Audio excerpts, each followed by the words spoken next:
Yo, what's good? It's your man 100 Grand Ross with The Rock Never Stops. Y'all want to talk about these Indiana Pacers. Is it time that we start talking about them as contenders, being at the top of the Eastern Conference, potentially the second or third best team in the East? I want to dive into that in this video. If you enjoy it, smash that like button for me, hit subscribe and the bell for notifications. Let me know what you think in the comment sections, definitely, because you know we're going to chop it up there. Let me just start off with saying, when you have one of the best offenses in the league, and then you bring in a player of Pascal Siakam's caliber, an all-NBA forward, two-way player, versatile playmaker who can facilitate, create his own shot, play make for others, rebound, defend multiple positions, and you surround him with good defenders that are already on this team. You have Aaron Nesmith. You have Miles Turner. And now Andrew Nembhard, who's in the starting lineup with Tyrese Halliburton out. All of a sudden, you have 4+ to above average defenders, if not elite defenders, in your starting lineup. But this isn't even necessarily where I want to hinge this whole argument off of. This team has shown when all the chips are down, when everybody is locked in and playing hard and going for it all, and I'm speaking to the in-season tournament, that they have an ability to control the game with their all-NBA, I would say practically MVP candidate point guard in Tyrese Halliburton.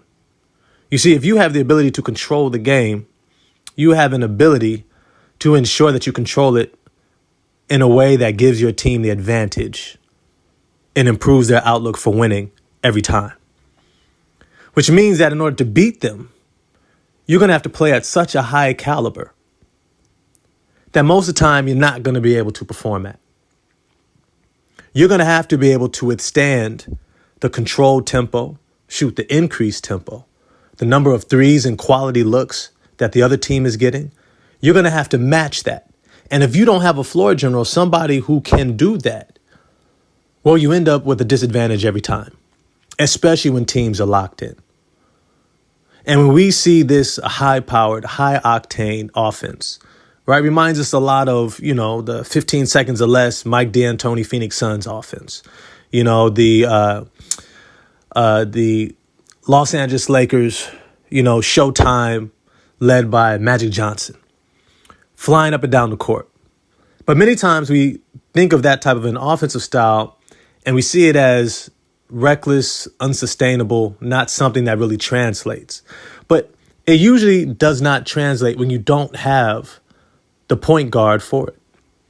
But here is the kicker. And this is where I really want to emphasize, is that many times even those teams who have a great high-octane offense, they fly up and down the court, they get easy shots, they still understand that it takes defense to win in the playoffs. It's not lost on them. The reason why Steve Nash never was able to get there, because they didn't have defense. They had Robin Lopez, but Amari wasn't playing defense. Had Shawn Marion, but then they had Joe Johnson and kind of a Raja Bell and, of course, Steve Nash. And so they didn't quite have the defense to overcome that obstacle, that hurdle. But they still went far. They were still a contender. We still looked at them as a team that almost knocked off the Spurs, who went on to win an NBA championship. And we're looking at this Indiana Pacers team. We look at a team that already went through Milwaukee, Boston in the in-season tournament on their way to losing to the Los Angeles Lakers. And what's significant of that is you were looking at teams that were definitely 100% trying to win the in-season tournament. Nobody was scoffing at that $1 million to be won if they were the winners of that tournament. Nobody was scoffing at that. LeBron James was not scoffing at that.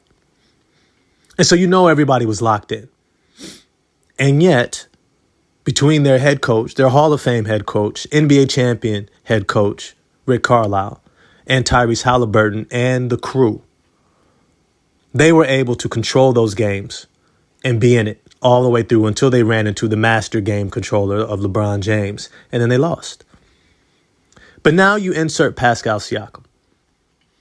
You insert guys who understand the system. You insert guys who are experienced within the system, playing in high leverage games. In fact, you also have probably one of the bigger teams now in the NBA. Miles Turner, 6'11", Pascal Siakam at 6'9", 6'7", Aaron Nesmith. And then you go to the bench and you still have Jalen Smith, Obi Toppin, Isaiah Jackson. That's a lot of size, on top of a lot of shooting, on top of a lot of playmaking, on top of a lot of facilitating, high basketball IQ, bought-in culture and system, high-level coaching. When you begin to see all these things lined up, you begin to look around and be like, well, who else has that in the East? Philly? Do we really believe in Philly, who just got the brakes beat off them without Tyrese Halliburton? Do we believe Milwaukee has figured that out? They just fired their coach. Who else is there? Boston? Okay, cool. But you're telling me that Boston can't slip. You're telling me that Jason Tatum, Jaylen Brown are so locked in and synced that they can't have a bad series. And even if you say even within Boston can still beat them, I'd still bet on Boston. I probably would too. But that makes them the second best team in the East. That makes them a contender. Remember, this is the team that's beaten pretty much all the top teams already without Pascal Siakam. And now you just upgraded from Jalen Smith to an all-NBA forward, from Obi Toppin to an all-NBA forward. This team is going to be scary. If they get 100% healthy, God help us all. Because there's few other teams in the league outside of maybe Denver who you really trust who the ball is going to be in the hands of. And then you trust the roster around them. You see, you trust LeBron, but you don't really trust the roster. Right? You might trust Anthony Edwards, but you don't trust the roster. You don't trust everybody else, namely Karl Anthony Towns, right? And so when you really look around the league and you look at the landscape of things, it begins to become tough to say who's really better than this team. Now, I know you might look at Oklahoma City. How many of us really believe Oklahoma City is built for the playoffs? Not too many of us. But at the end of the day, I want to know what you all think. Who do you actually believe is better than this Indiana Pacers team, and why? Tell me why. I want to know, because I'm not sure too many other teams can really claim that. Yo, this your man, 100 Grand Ross for The Rock Never Stops. Quick video for you. Holler at me in the comment section. Like, subscribe, hit the bell for notifications. And I'm out.